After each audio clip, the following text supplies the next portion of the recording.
and touch the sound of silence. And in the naked light I saw 10,000 people, maybe.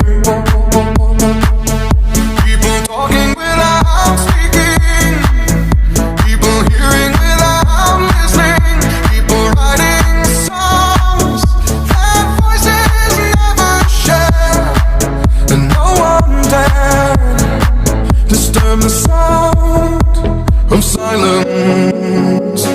Fool said, you do not know.